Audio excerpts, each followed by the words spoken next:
Welcome back to another episode of Heavy Rotation, a tribute to Cleveland metal and beyond. We got out of Canton, Ohio tonight, Storm Reaver in the building, in the studio, as it were. There they are. What's up, fellas? Thank you so much for being here. No problem. Thanks for having us out. Yeah, thanks for coming up from Canton, about an hour away, I guess. Yeah, just a little bit over. Excellent. So, I was listening to the tune on the way here, and then we also just played it a bit earlier. Bury the Past. It's a bitchin' tune, man. I mean, I think your description of the band from the stuff you sent me is like right on. It's thrash and death. I'm not saying it the same way you put it, but melodic death thrash style, right? Yep. So that's definitely all in there. I feel like y'all are probably fans of Testament. I kind of like got that vibe. It's definitely thrashy, but the vocals are very death metal. And since it's a twin guitar attack, the harmonies are present. Do both of y'all take a solo on that track? Yes. Yep. Yes. Excellent. Yeah, solos are dope. So before we get too far into the interview, we're just gonna introduce who's here. We got Mr. Eric Miller, lead vocals and lead guitar. Mm-hmm. And then we've got Joe Kostick. Is that correct? Yes. Joe Kostick, also lead guitar. So they're just always battling it out. Love it. And you do backing vocals too. Yes. And we got Mike Torsha, is that correct? Yep. Man, I'm like three for 3 so far. I was man. waiting to call you out on it, but you got it. What did they say, like Torquia or something? Torquia is actually the Italian pronunciation. Oh, yeah. okay. So, but nobody says that here. Torsha's cool. Yep. Portia. So anyway, you were on bass and backing vocals. Yep. How did we'll run it back to like talk about some of the past projects you've been in. Before I say that, big shout out to Charlie Winters, drummer of this band. He's not present because he's a busy man. He's working with Inoculation on some stuff tonight, but big shout out to him because he's got this new record label, Ancient Age, and they're gonna like reissue like Ton recordings, like Ton, like a legendary Cleveland band with Dan Gates, and there's a compilation out that has Storm Reaver and Oven Head and Inoculation, and shout out my own little project, Ancient Limbs, and just like a bunch of good Cleveland and also like we'll just say Ohio metal bands, So, we'll get Charlie on eventually, but Eric, you're the front man in this, so I feel like this would be a good one to throw to you, and then of course all of y'all as well. How did Storm Reaver come together initially? Like, what was the start of this project? So Joe and I started playing together about almost 15 years ago now, and we had a project that was pretty similar to this at the time. And at the time, we just couldn't get it all together. Played a couple shows with that band. It was called Azrael at the time. Kind of took a break from it, played in a bunch of different other bands together, and then eventually got back to, hey, we want to play the music. We always want to play the music we're writing. Other bands we played in, we had fun with them. It wasn't 100% always what we wanted to do at the time, but it was getting out there, playing music that was fun to play with a bunch of cool people. So we want to go back to, hey, we're doing this for us this time. So what's Azrael, like, if I had to guess, is I don't know why my head's going there. It sounds sort of black metal-ish, or like, what was the style of Azrael? Very similar to this. Okay. Maybe a little more metalcore inspired, like Trivium, Bullet type. Okay. Had a little bit more of that inspiration to it, but some of these songs were songs that we were playing back then as well. Like Bury the Past is one of them that we wrote back then. Okay, right on. And then so you guys had Eric and Joe had both, I want to make sure I get this right, both previously played together okay, so the band you're talking about, would that have been Radiatrix or Hexam, the previous band? Or no, that was Azrael. Yep, that was Azrael. Okay, but you guys obviously knew each other from these other bands, right? Mm-hmm. So I guess that played into it. And then how did you hook up with Mike? I actually met Mike through different people at the fire department. We both worked at the fire department at the time, different departments, but I met Mike through that, and I heard he played bass for Foul Spirits, and we needed a bass player at the time because I was playing bass. We couldn't find a guitar player, and I was like, well, I guess I'll just play guitar. So we reached out to Mike, and he came and played with us. So you guys were firefighters? I still am. Yeah, Yep. he still is. Wow, man, respect, man. Just a bunch of adult children. Pretty much.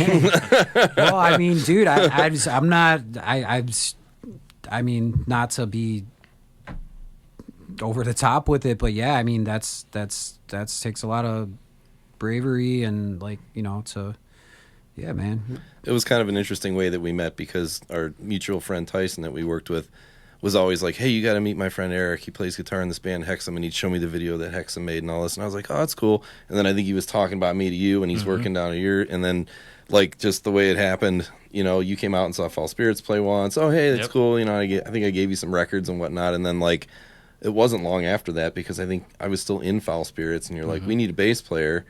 But I was like 2 bands and traveling and everything. This is just too much. But then it ended up working out. Foul Spirits broke up.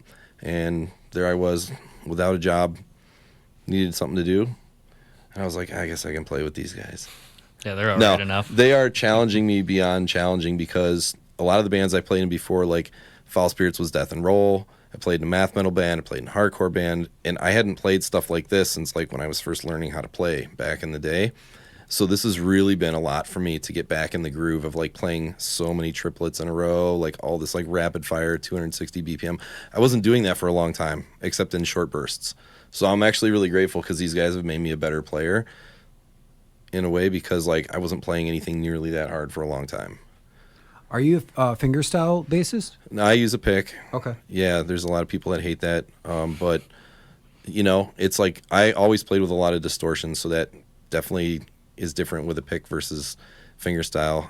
And I don't really now. It's more just kind of like an overdrive, but I just prefer it. But if I drop my pick, I can play with my fingers. So yeah, man. I mean, it's Dave Elfson played with the pick, countless others. I think the guy from Overkill, these are people really respected, legendary people, and with metal, sometimes pick is just the way to go. So it's one of those dumb arguments everybody has.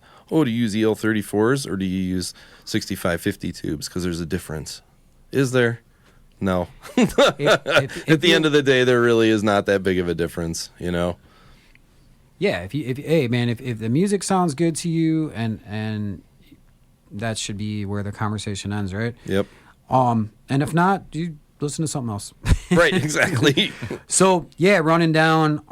You've played in different bands. You said Foul Spirits was more like a death and roll type project.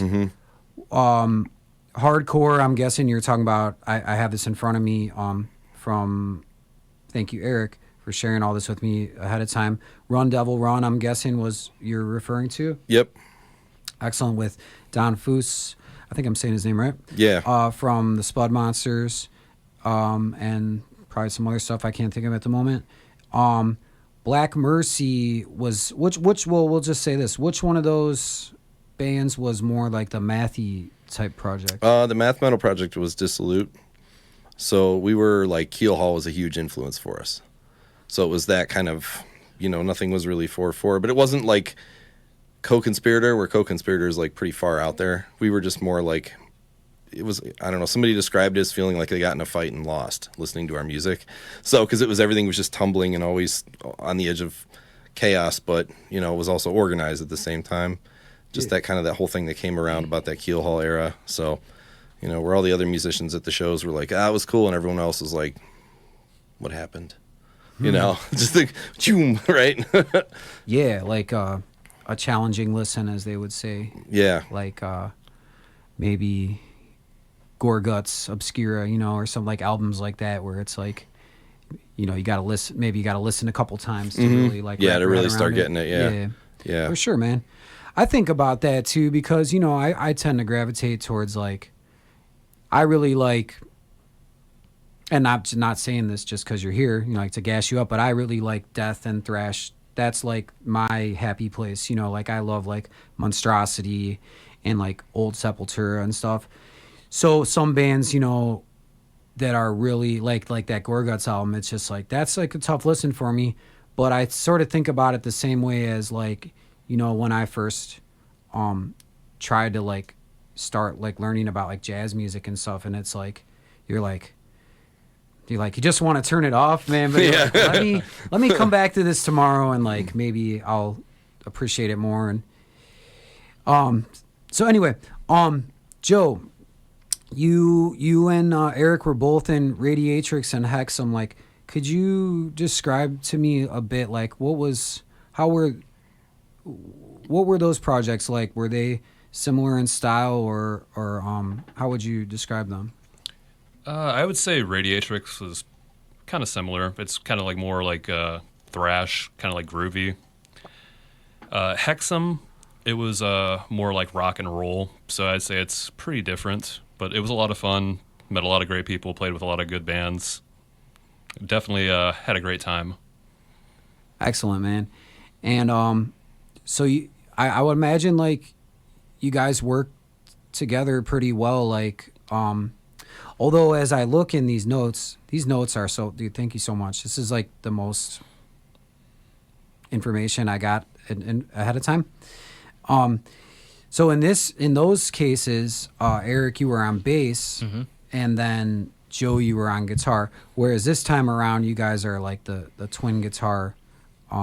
So, but yeah, I mean, still, like, you had built up a rapport, I guess they would say, working together, like where you kind of know each other's go-tos and whatnot. Yeah, I think playing this long with Eric, you know, you kind of build up like a little bit of a brotherhood, and you kind of like can kind of feel what the other person's doing before they actually do it, and it's very comfortable, you know, performing with Eric. Right on, man. And then Eric, so you were doing vocals in the Radiatrix project. Was that a similar vocal style to the, you know, the more brutal vocals in Storm Reaver? It was definitely less harsh. It was more along the lines of Megadeth, Slayer, maybe a little bit of Havoc in there towards the end. I was trying to get it more that style, but then just wanted to do the heavier stuff with Storm Reaver and just keep pushing everything as far as we can push it. Yeah, it sounds great, man. Thank you. Yeah. So, as far as lyrics, are you writing all the lyrics, or do you guys contribute together on that? Joe helps write the lyrics for the songs as well. So me and Joe are the predominant songwriters for everything so far. Right on. And then, so from there, you guys have done like a fair amount of shows. And then you had some cool shows coming up with Oxygen Destroyer, and a quick shout out to Thomas Haywood, Redefining Darkness Records, because he was on the show previously, and Oxygen Destroyer's on that label, right? But that looks like a cool one, and then you'll have Charlie doing double duty. Oh yeah. So works out good for him. He could just leave his kit set up, I guess, you know. Yep. It makes it easier on the sound guy for sure. Yeah, right. Yeah. How'd you hook up with Charlie? So this would have been last May. Our drummer at the time decided to step away. It was Kevin from Ton. He decided to step away to focus on family and things like that at the time. So I was like scrambling trying to find someone because we had a couple shows lined up still. So I messaged Charlie and was like, hey, man, I'll pay you. Come fill in for a show. And he's like, all right. After we played that show, it was Northeast Ohio Death Fest last year at the Vortex. After the show, I asked him, I was like, so you want to stay? He goes, yeah, I was thinking that. So we got Charlie to stay, and it's super cool that he lives in the center of us. So he lives in Canton area. We all live 15 to 20 minutes outside of Canton. So it's nice that we just converge at his house all in the middle of all of us. Makes things super easy. Yeah, right on. And like we can shout Charlie out a bit. Is Charlie Winters correct? Mm-hmm. Okay. I just want to make sure because sometimes people have different names for whatever reason on social media, like keeping, I don't know, for whatever reason they have. But yeah, so yeah, I had seen that was his name. Because it just says like Enoch Drums on Instagram or whatever. Yeah. Mm-hmm. But I did add him on Facebook recently. So he does inoculation.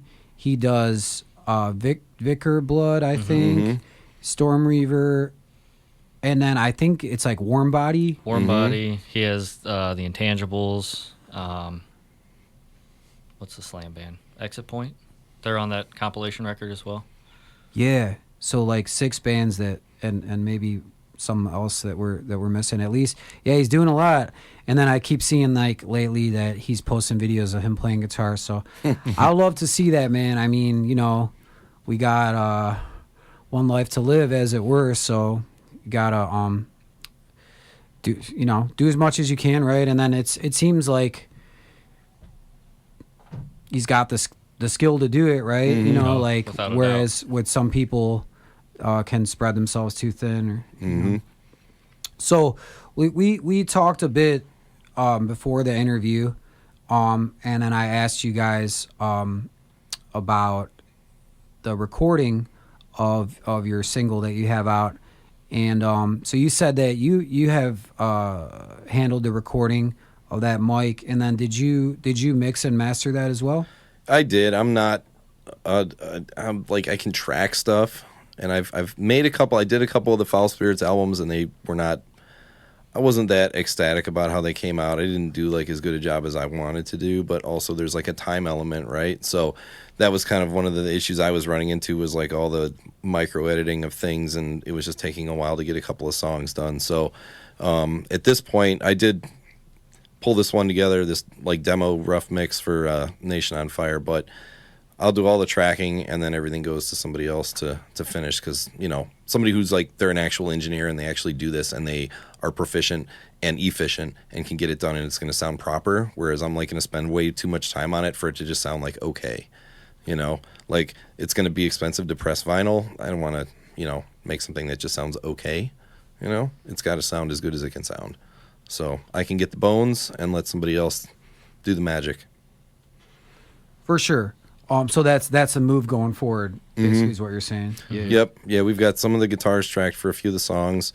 We got some more. The vocals are easy to track, you know, and all that stuff. And I can edit everything and get it pretty close. And then, like I said, just ship it off to the professionals and let them finish it, you know. Do you have anyone in mind for who that person might be to mix and master the future material? We've tossed a couple names around, but we haven't actually. I don't think we've actually asked anybody yet. No, we haven't reached out to anyone yet. We just want to get everything ready. There's a couple different guys that we've thought about reaching out to. Ben that did the newest Vindicator record, and he did the new Warm Body EP. So I think we're going to think about reaching out to him, see if he has time to do it, between him touring and everything with his other bands and stuff. But what's the name of his studio? That I don't know, actually. Or what's like his last name? Ben Bennett? Ben Bennett? Yeah, he's out of Washington, I believe. Okay. Yeah, Vindicator, I remember seeing them like back at Peabody's days, like Cleveland. Oh, are they maybe they're from Parma maybe or something, I want to say? Amherst. South Amherst. Yeah. Okay. Yeah, but they're a cool band, like throwback type thrash band. Mm-hmm. And then he said he did the Warm Body, the one that Charlie's playing drums for as well. Yep. Excellent. Yeah, the new pressing that they just did, he did all that stuff. So right on. They just redid the EP, added a couple extra songs to it, reprinted it. What's your guys' writing process? Do you typically demo something out, and then send it out, or do you write during rehearsals, or We don't write too much during the rehearsals. So obviously, when we have time in between, like just messing around, we do some of that. And usually, Joe and I will show each other different riffs and stuff at rehearsals. We're like, oh yeah, keep working on that, or like, here's this other riff that might complement that as well. Some of the songs we write the entire thing and like, hey, I wrote the song, send it to each other and go from there if we like it, or tweak little things here and there. Right on. And then if I had to guess, I would guess you guys are in D standard tuning. What's the tuning for this band? Drop D. Drop D? Oh, Yep. Right on. All right, so I dig that because for a long time, and it's probably just like an immature side of me, but when I was younger, I was like always opposed to Drop D. Like I felt like it implied a certain style. Mm-hmm. But I feel like it's at the point where it just doesn't matter. Like if you can write like a band that surprised me actually is like Nile is like Drop A. Mm-hmm. Mm-hmm. And it's just like people when they hear Drop A, they're like, oh, that's gonna be deathcore. And whether whether you like deathcore or not, but like the tuning doesn't dictate the style, right? It's just like however you're used to writing. Yeah. It gives us the little bit lower end with the Drop D, and then keeps us still all the high end for all the leads, the harmonies, things like that. So it makes it, and we play hybrid set strings, so basically in between 9 and 10s. That way you still have some of that heavier end in between it too, which kind of thickens it out a little bit. Can dig in a little bit more. Yeah. For sure, man. Yeah, there's definitely sonically something special about being in Drop D or Drop C, etc. Some magic that happens. And then with your guys' artwork, is it does members of the band doing the artwork, or did you have someone that you hired to do the artwork? So we hired Lay Art. He's out of Indonesia. So I just kind of sent him like, here's my rough idea. Here's kind of what I had in my head for this. And then he produced it, and he did a good job with everything he's done so far, I think. Excellent. So I saw there's artwork for Bury the Past, and then there was like another one I found like in my digging, that was all from him. Mm-hmm. Yep. He's Excellent. done all of our art so far. Shout out to Lay. What's his, off the top of your head, what's like his Instagram handle? I think it's Lay, LEY_art, I believe. Oh, there you go. That seems to be a thing. I hope I'm not generalizing, but yeah, like there's a lot of like dudes in Indonesia or women like that do art for metal bands. Yeah, and it's affordable for us on our end. I know like going through a lot of artists in the U.S. is substantially more expensive. Yeah. The artwork we've gotten has all been pretty cheap on our end. Just he does a good job for the price. I can't beat that price. Another thing too, like not to get too far off topic, is like I ordered a shirt before because it was like corrosion conformity, but like an old shirt that you couldn't get now because from back when they were still like a hardcore band. Mm-hmm. And I asked my buddy, I'm like, man, I really want to get this shirt. Like, have you ever ordered stuff from like Indonesia? He's like, you'll get it. It'll probably take like 3 months, but you'll get it. And it showed up, Yeah. So yeah, shout out to all the I don't even want to say ragers over in Indonesia, man, like keeping the metal going. So we got some cool shows coming up, got more material in the works. Are you planning on like rolling out singles and then that's gonna lead up to an EP, or like what's kind of like the plan at the moment? I think we're gonna do another single and then the full length. That as of now, that's the plan. Obviously, things change. We Sure. could change our minds in 3 or 4 months from now, but right now, that's the plan. We just want to do the full-length album right now because everything's wrote. Joe and I probably have enough stuff wrote for a second album at this point. Just getting everything rolled out there. But yeah, we want to get the next single out and then get the record out completely, and then we want to press vinyl and then CDs for it as well. Excellent, man. And then, yeah, we talked a little bit about you have a show coming up with Oxygen Destroyer, Charlie's other band, Inoculation. And then there's another one. Want to say, I don't want to say it wrong, but was it in like Akron or something? The other gig coming up? Yeah, it's in Canton at the Dive on Whipple. That is with Altered States from West Virginia and Morbid Mind, I think, out of Beloit, Ohio, if I remember correctly. We played with Altered States at the Temple of Warfest up at Maple Grove in 2024, and they reached out and said they were coming to town and asked if we'd play with them. So should be Excellent, a cool show. man. How does, like, with you being a firefighter, do you work like overnight shifts or okay? Yeah, I work 24 hours on, 48 off. So it's nice if I take a day off. I have 5 days off, so it'd be really easy for us to hit the road, take 2 or 3 shifts off, and I have two to 3 weeks off, depending. Very cool, man. Are the other firefighter dudes in the metal that you find, or Some of them, yeah. Yeah. There's a couple of them we go to just concerts and stuff together. None of them. Some of them play. They don't play out in bands or anything like that, but they do play music. There's a lot of them that play music, but not. And we usually have some of them that'll come to see us play too. Mhm. So yeah. Right on. So, when you guys were younger, did you all? I know that you played, multiple instruments. It seems. I'm just trying to look at these notes again. Well, Eric, yeah, you play bass and guitar.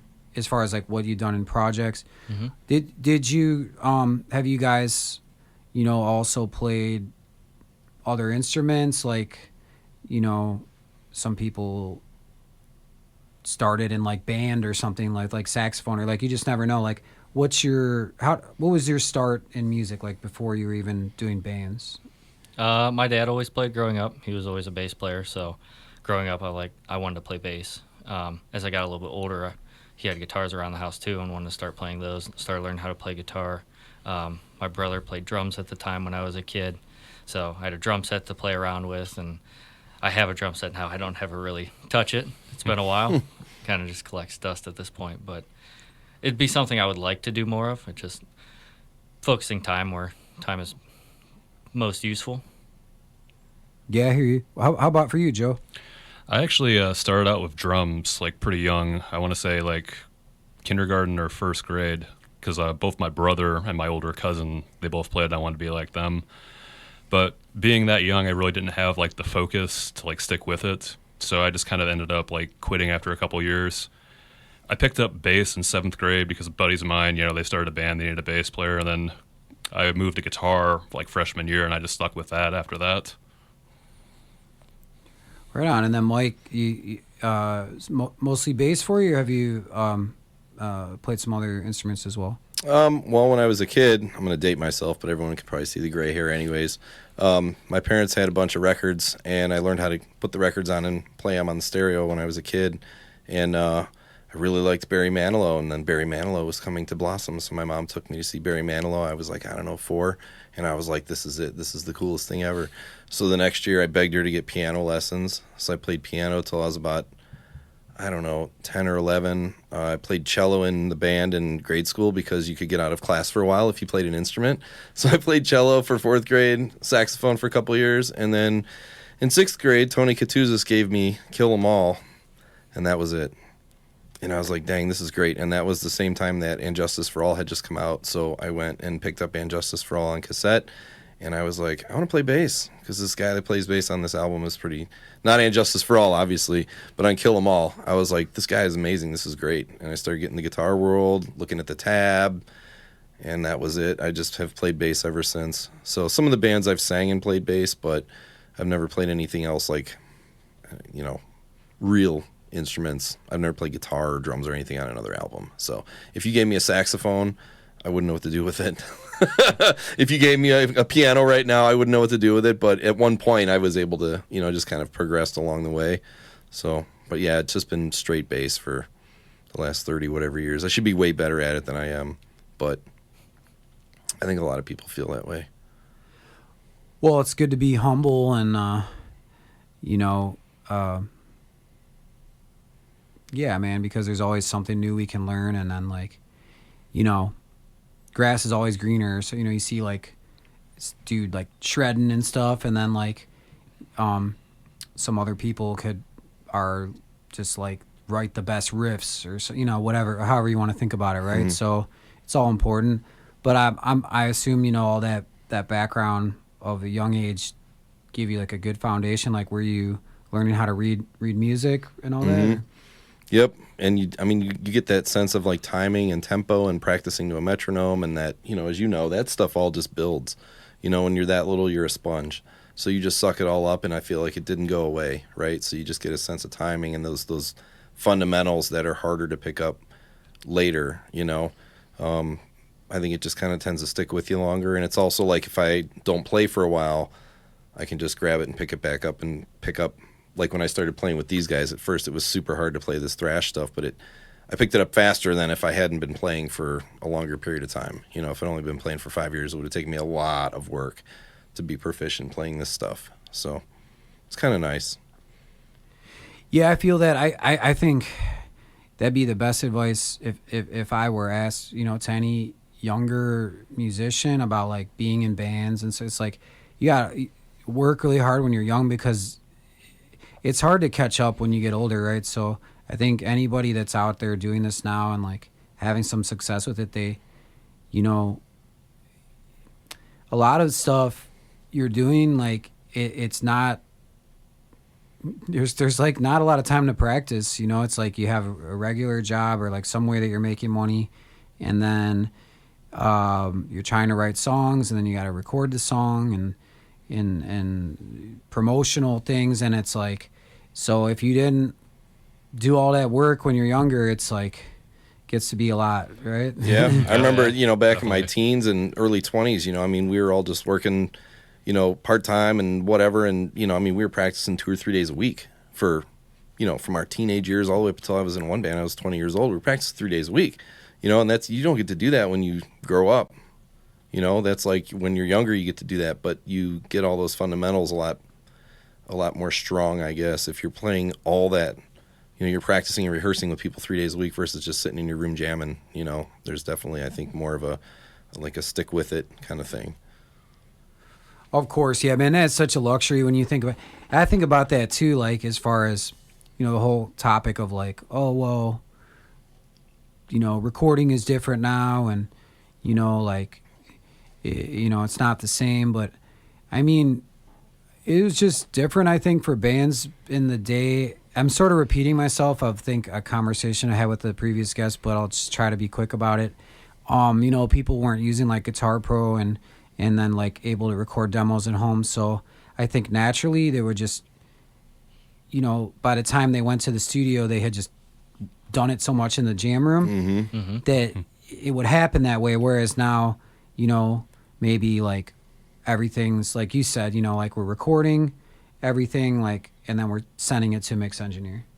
So we try to like not make the mix engineer hate us. We try to record it as good as we can. Like, yeah, yep. I can only imagine what that's like, getting other people's tracks and then being like, what do I even do? But yeah, you're right. Back in the day, you'd book a week.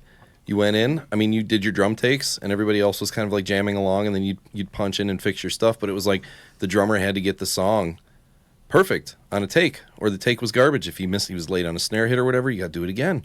And it was like, that's how it was. There was no cutting and pasting and all of this stuff, and it's really a nice advantage now because, we can do stuff all over the place. If we want to have this guy in Washington engineer it, I just shoot him the stems. Boom, done. It's like back in the day, if you even had that capability, you had to mail them the tapes and hope they got there in one piece, So it's kind of cool that you can like piecemeal stuff together, Super advantageous because we're not professional musicians. We don't, sit in a studio and write an album for 7 months. Like, we all work and have lives and everything. So you put it together, and it's way easier doing it like this. For sure, man. So with the shows that you have done and the friends you made along the way, what are like some bands that you've enjoyed gigging with particularly, or maybe even just that you really respect them, their craft, like any that might come to mind? Vindicator's always a big one for me. They took me and Joe out when we were in Radiatrix and we were young. That was back in 2014, 2013? I think 2014. So they took us out back then, gave us a chance, and then we got to play that run of shows with them a couple years ago again, played other shows, and made great friendships with them. Vic is like a brother to me now, so it's awesome. Just reach out anytime, and he's been doing this forever, so it's always nice to have someone that's been around for a while, be like, hey, here's an idea I got. What do you think about it? For sure. Any other, like Joe or Mike, any other bands that might come to mind? I think Draparia, for sure. They had us out on their album release last year, I want to say. Mm-hmm. And it's always a blast to see those guys live. They're all very, very talented musicians, great dudes. It's a very, very tight show. Man, I was there. Was this at the Foundry? Yeah. Mm-hmm. I think did I see you guys play or did I get there late? I think I might have got there late. But I think I might have been talking to you. I was talking to someone in this band. Yeah, I think I was talking I to you. I remember this conversation. Yeah. Okay. That's funny that I'm just remembering this now. I might have missed you guys play, but yeah, I was there. And yeah, those dudes are great, man. They're very polished. Absolutely. And very like, they're not like half stepping, like they're very, I knew about that show for months, like did a really good job like rolling out their album and like, like something to study of like, I'm sure they did their research on like how are we going to properly release this and, what have other bands done and whatnot. So yeah, big shout out to Draparia. I'm always afraid I'm going to say it wrong. Draparia, that's it. Right? Well, how about you, for Mike? You worked with a lot of people in your time. Like, who are some people, musicians or just bands that have stood out to you in your body of work? I just remember like when I first started going to local shows when I was that 14-year-old kid, and like people that were the old like guys, they get off stage and they're probably 20 or 21, but I was a 14-year-old kid, and just remembering like how you just walk up to some guy and be like, hey man, do you guys got any t-shirts? You're all nervous, and they're like, yeah man, come on over, like just super inviting, and that whole, it's cliched now about how warm the metal community is and all that stuff, but like some of those guys, I've played with musicians that were pros, like literally pros, like Kyle from Incantation filled in and Run Devil Run for a short period of time, and I mean, I've not really had many bad experiences with people. Like it's just such a good community that like I'm sitting here thinking, because I got two people in front of me for me to try to think of like people that really made an impact, and I really can't nail it down to anybody because I've just got so many like friends from even way back, that like if I ran into them at a show, we just catch up like it was yesterday, just solid people. I can't imagine myself not being a part of this community. It's just such a good vibe, and there's just so many good people out there, so it's pretty cool. So, what was the first gig that you guys did? This band's been active for what, like maybe 2 years ish? Since 2024. So, yeah. The first gig we actually did was Radiatrix did a reunion show, and we opened up playing Storm Reaver for it. So that was cool. Seeing all those guys again. There's no bad blood or anything with that.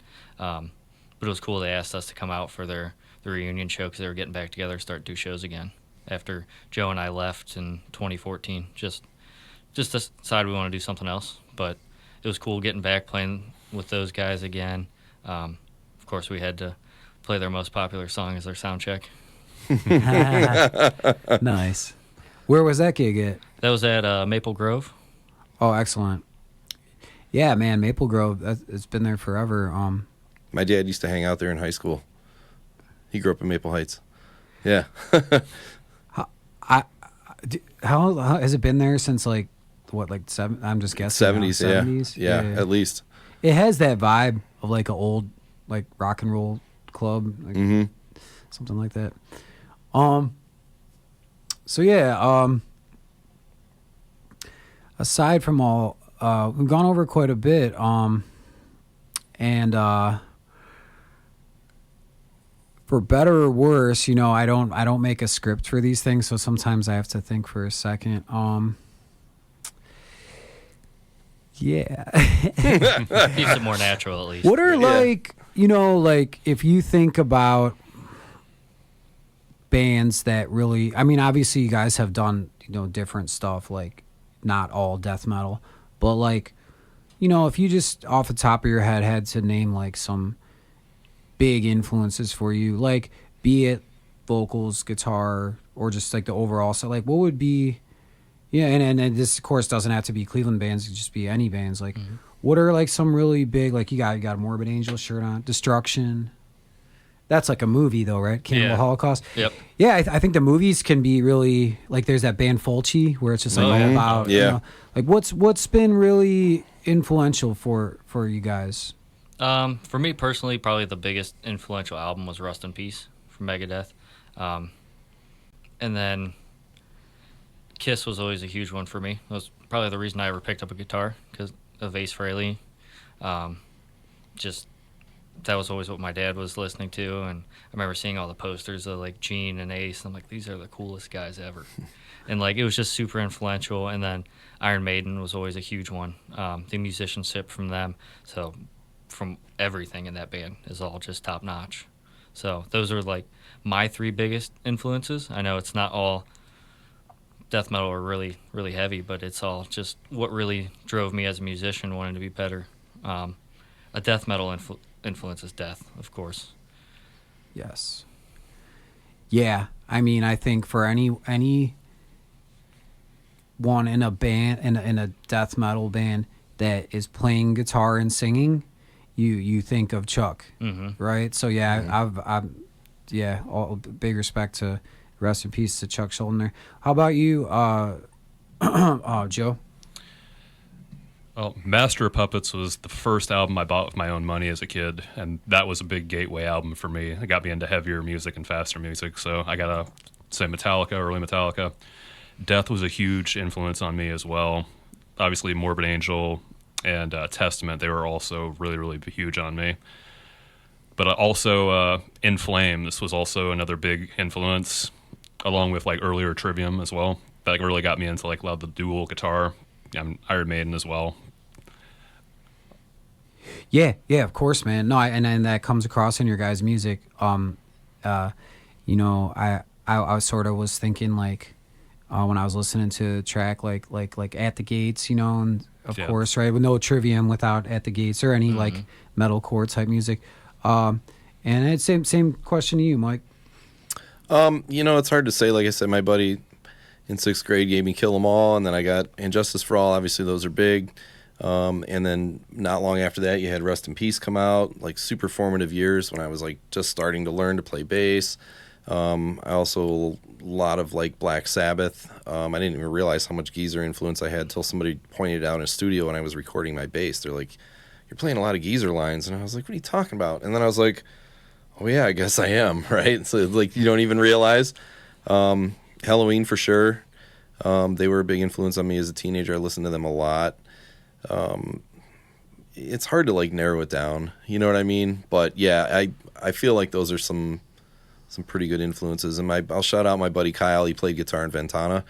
When Heartwork came out by Carcass, he's like, "Hey, you got to check this out." And then when Symbolic came out by Death, he's like, "Hey, you got to check this out." Two huge influences on me. So when I first heard these guys, when they sent me the demos to listen to, I immediately thought of Necroticism from Carcass. Like I totally caught that vibe with the harmonies and the grind and all that stuff, and I thought he sounded a lot like Jeff Walker. So that for me was like one reason I was just like, "Oh yeah, I like this pulling me in." But those were like definitely Carcass, Death, Metallica. I know people probably cite a lot of the same larger bands, but they also sold millions of records to us as teenagers. So how are you not going to be influenced by them, right? Yeah, man, and it's like some stuff. It's like no matter what happens, the sound changes or members do questionable things. It's like, dude, Metallica, Pantera, Slayer. I mean, like, where would we be, without these bands? Right. It's like, right. It's always gonna. I mean, it's like a movie that you've seen a million times. Like, well, I don't really want to watch The Hangover again. Right. But like, it's still gonna be funny if I watch it right. tomorrow. You know, I've seen. You know, it's just always gonna be good, Yeah. right? You know, so yeah. I mean, there's nothing. No matter how many, off style albums Metallica puts out, those first 4, maybe 5, depending on where you stand, are just. It was just like the start for us, right? You know, it all like it's just funny to listen to people as you go back generations, right? Like, here we are talking about Metallica. Metallica will talk about Motorhead, and Lemmy will talk about Little Richard. So like it all came from this tiny seed. I'm not good at math. What is that? 75 some years ago, right? So I guess you could say like those formative early guys were responsible for all of this in a way. Of course, man. Yeah, and outside of this music, like what are like some hobbies that you guys have, or well, yeah, let's I had another follow-up question to that after, but like what are like some other things that you guys are involved, like some people are doing like martial arts or they're like riding motorcycles or whatever they do. Like, what do you guys have any like other kind of cool hobbies outside the band you might want to share? Riding motorcycles was always cool. So me and Mike both have motorcycles. Oh, right on, dude. All right, so I wasn't off too far up with that. No, that's always fun. I like shooting trap a lot. Trap's fun, like sporting clays, things like that. Oh, cool. With shotguns. And then if it's nice out, always like going fishing or doing things outside, things like that. Golfing's always a fun one. I have way too many hobbies. It gets kind of ridiculous. Like comic books and stuff, like video games, when it's nighttime or cold outside. I'm not trying to go do things outside in the middle of winter. Jill likes that. I don't. You can go to do you go to like Top Golf? I've never been to Top Golf. Oh, okay. Yeah, I just go to actually play golf. So, and that's here and there. I don't play a ton. It's something fun to do with a couple buddies over summer. Go have a And I couple respect beers. it. I could barely. Sorry, I didn't mean to cut you off. I could barely, get a decent shot when I was at it's like a bachelor party or something. Top Golf. So respect, man. If you can actually, I'd be really super intimidated to go out and do it for real. How about you, Joe? You got what keeps you busy outside the band? I mean, I'm pretty big into video games. I've always been a fan. I also like hitting the range. I'm very into like marksmanship. I'm also a big hiking guy. I like hiking out on the trail, being outdoors. Right on, man. And then same to you, Mike. Yeah, I'm also into the motorcycle thing. I actually do a lot of building. I build a lot of vintage stuff mostly, but then I also like to ride them, and then I have to fix them, of course, but that kind of thing. And then I'm always doing I do graphics and electronics, pedals and amps and whatnot. Just I don't watch TV. There's so many things out there to do. I can't sit down and watch TV, so I'm always doing something. Or if that's something else, the cat will come attack me from somewhere because he's bored. So but yeah, I definitely say motorcycles are probably the other big one. Aside from playing in the band, those are two pretty solid hobbies and activities to keep you busy. Yeah, man, it goes right along with the whole metal thing too. Put on some Man of War. Yeah. Right? Like, get in the vibe, Yep. And then do you guys have families? Do you have are you married or do you have kids or anything like that? Or I have a fiance, no kids. okay. I have a wife, no kids. I have a cat. Yeah. Yeah, See? he's my We're son all now. in the same boat here. Yeah, man. Cats and metal. Everybody in this band has at least one cat. Yeah. So how many cats total do we have? I don't know. 2, 4, I have 5. 3. Oh yeah, I saw what 6. 8, 7. Yeah, Charlie has a couple. Gosh, Oh, yeah. that's a lot of cats.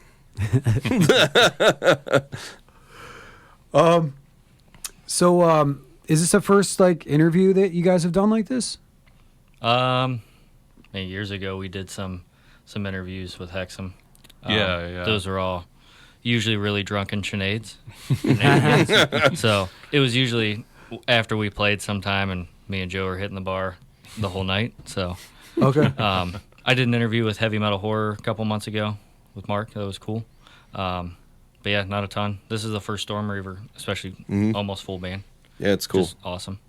Yeah, dude, it's been a time so far. I mean, like I was telling you guys before, most people like for this show that I've had in the studio once. I had Russ Fed, Eric, and V came in. So yeah, now and then there were 3, and shout out to Eric. You guys probably maybe met Eric before because he's in a bunch of bands. Eric Burrington. Yep. He's in like Russ Fed, Gouted Corpse. He was in Paradox Rift before that. You're right, yeah. Yeah, I caught them. The first time I think I saw them was up at that Deicide show. I think Yeah. they played with Deicide, and I don't remember who the other bands on that bill were. I think Inhuman Condition and someone else maybe. I was at that show, and that's another time where I just got late. So, unfortunately, yeah, and then Paradox Rift it's I don't know, permanent hiatus, or maybe it's just done. But like yeah, so I didn't see them. But I remember being at that show, and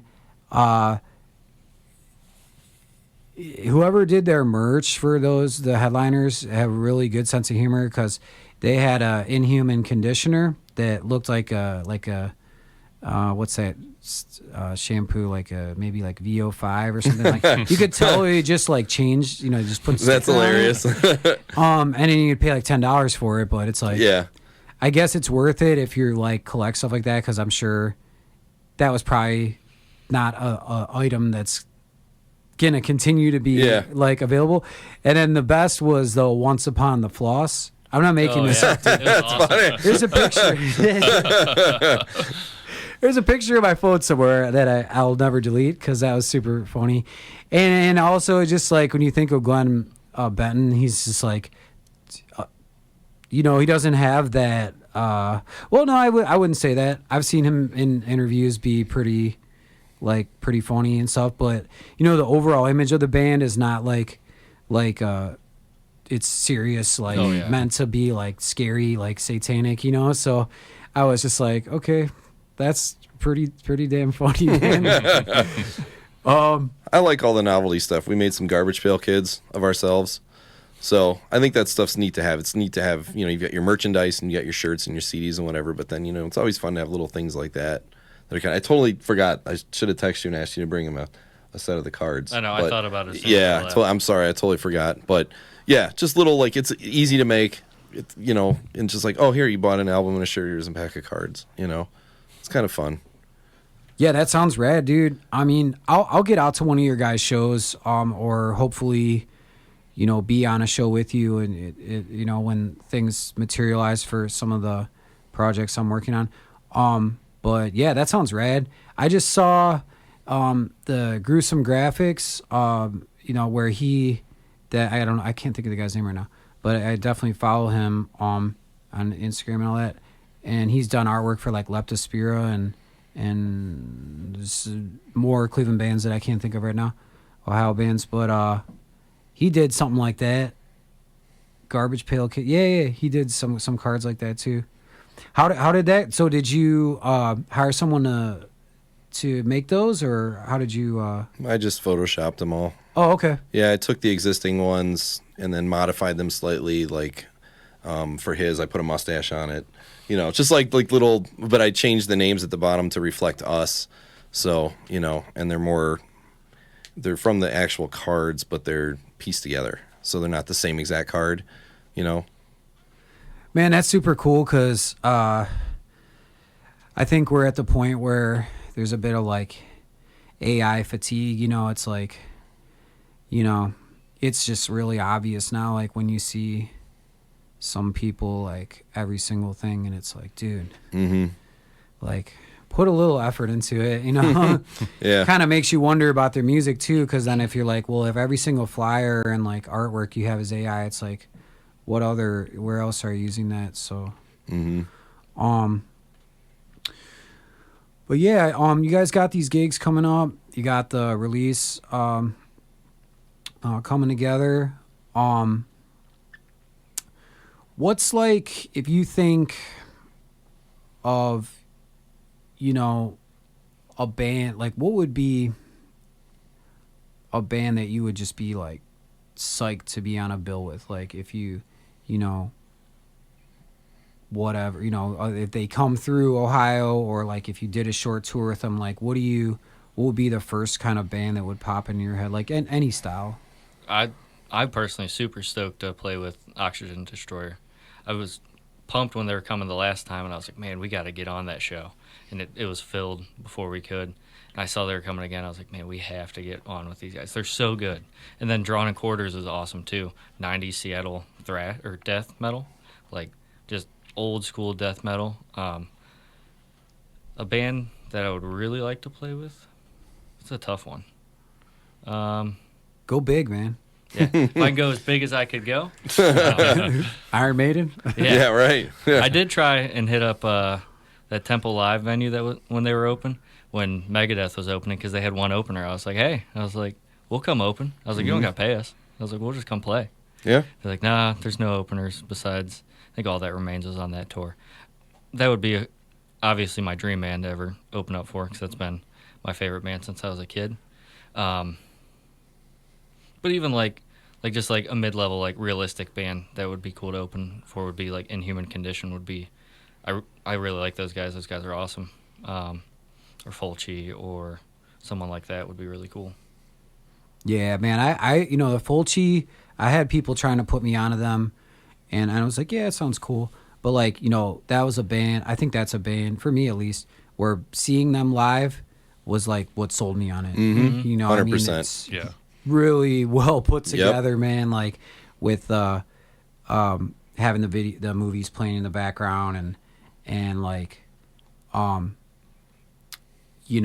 they've got that set dialed in. Oh yeah, yeah. We caught them at the Cannibal Corpse show. Yep. Last year. Yeah, it was awesome. That was a good show. That's where I saw him. Yeah. Yeah. So good, man. Got cornered in the bathroom by those guys. Yeah, there's like three dudes yelling in Italian, and then the bathroom, and I'm like, what is going on here? Oh, it must be the Fulci crew. Yeah. I was like, I have no idea what's happening. Yeah, the album I was listening to a lot, I don't want to say it wrong, but I didn't even realize it was all with the drum machine. So I guess like their earlier material has like programmed drums, or at least the one album I know. Mm-hmm. And then obviously there was a guy playing drums on stage, so I guess but yeah, they're super cool, man. Like there's like some Dying Fetus in there, and I don't know, probably other stuff that I'm escaping me now, but yeah, Fulci, Red. What about any other? What do you guys think, man? What would be like a dream bill for you? I mean, I would definitely have to say Testament would definitely be up there. I mean, I've seen those guys perform like 4 times, and every time that I think they can't raise the bar, they just keep on setting it higher. And I just remember just being absolutely floored by their live show, and they're one of my favorite bands, so that would definitely be in the top. I would also say Ex Mortis would definitely be on there. I caught those guys in Cleveland back in 2014, and I saw them do a full band metal version of Moonlight Sonata. And I just remember just not believing it. Just like, it's probably one of the tightest shows I've ever seen live. Invicta would also be on there too. Dude, Ex Mortis. So I lived out in Los Angeles for 10 years, and they're like from out there. So I've seen them a couple times. Yeah, funny enough, they opened up for like Nasty Savage and DRI. So I guess, I mean, not that it's all metal, but it wouldn't be my first thought of, you would think it'd be like a thrash band, but dude, they're just sick. Yeah. They're so good, dude. They're like neoclassical thrash. It's amazing. Yeah. I can't remember what song it was, but they did some, was like a, was it? It was like some classic rock song they did, but they did it so good. And I think they might have done that Moonlight Sonata too. Yeah. You done, I mean, you play with so many bands. I think like Mike, so that, like you probably, I'm sure some have already happened for you, but like what would be what do you think about that question? Honestly, I think it'd be awesome to play one of those big festivals in Europe. I think that would be pretty awesome. But realistically speaking, if we're going to be somewhat realistic, I think Municipal Waste would be fun because they put on such a fun show, and they're just like having a good time. Like, I mean, I don't know if you want to call them like a party band per se, but they just have such a good time on stage, and just the way they banter with the crowd and stuff. I think it'd just be fun to be on a show, because you could get on a show with a band and then they're jerks, or you know what I mean, or like they just don't talk to you, and then the vibe would be off, and I feel like it would just be like a fun time, Yeah, I hear that, man. That's the old saying, like, don't meet your heroes. Or right. like Yeah, that. because maybe they are jerks off stage or something. I don't know, but you know what I'm saying. Like the vibe you get from them on stage, that would just be like a good vibe to have if you're traveling and playing. Yeah, very, very cool. Well, we just hit an hour, and we're in no hurry to wrap up right away, but we can sort of start winding down. I think we were able to cover quite a bit. Really thankful that you guys came up for this interview. One thing we didn't touch on, this is a good place to put it too, because I feel like when people listen to, you would want to have this right at the beginning or right at the end. If people are interested in like grabbing any merch that you might have, like, would that be typically like Bandcamp maybe? Yep, we have a Bandcamp. It's linked on all our socials. So Facebook and Instagram both have a link to get to either Spotify or Apple Music, and then it has Bandcamp in there as well. I think everything is up there on Bandcamp except for we just got patches made recently. I think that's the only thing that's not up on there. So there's shirts on there and everything shipped to wherever. Excellent, man. And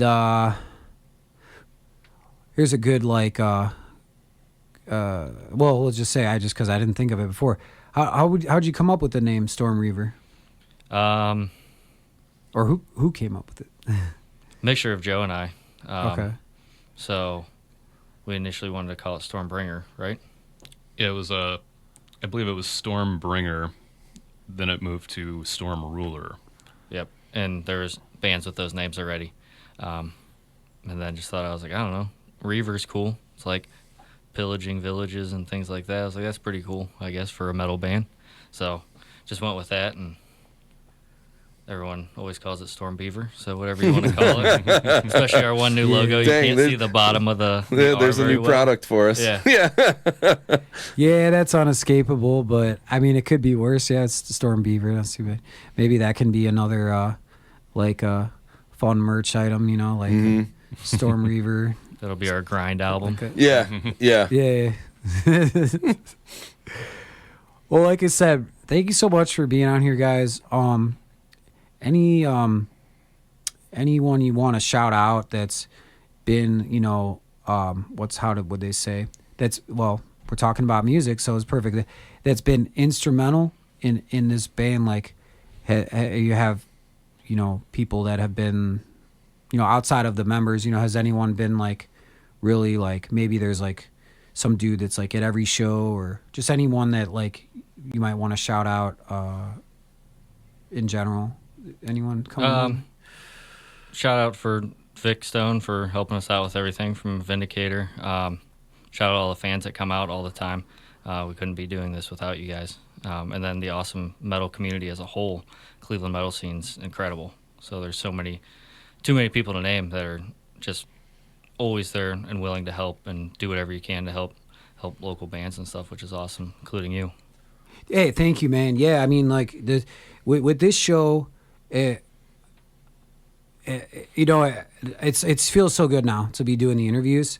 At first I think I was a little anxious at first. I'm like, well, let me just come in and like play the music and make sure I don't like mess anything up, But now, yeah, man, it's been a lot of fun meeting people, and I'm learning outside of like learning how to do the broadcast. Like, I'm learning from you guys. I learned from Jesse, Burial Oath. They're like a very polished band, and like they're doing like a USA tour. So I'm always like really, I try not to get carried away with it because I know other people are listening. I want it to be interesting to people who aren't in bands too. But I'm definitely like, yeah, it's rad. So thank you, man.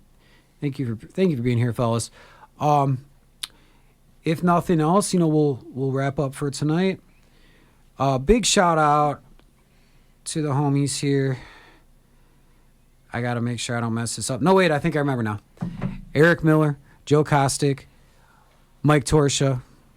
Not in the building, Charlie Winters, but here in spirit. go listen to some Storm Reaver. The first single is streaming. If you dig it, maybe go grab some merch. Check out the Bandcamp. And then if you're in Northeast Ohio, keep an eye out for these shows coming up and a new release. And yeah, thank you so much, fellas. Yeah, thanks for having us out. Thank you for having us. Yes, thank you so much. This was a lot of fun. We'll wrap it up for tonight. Peace.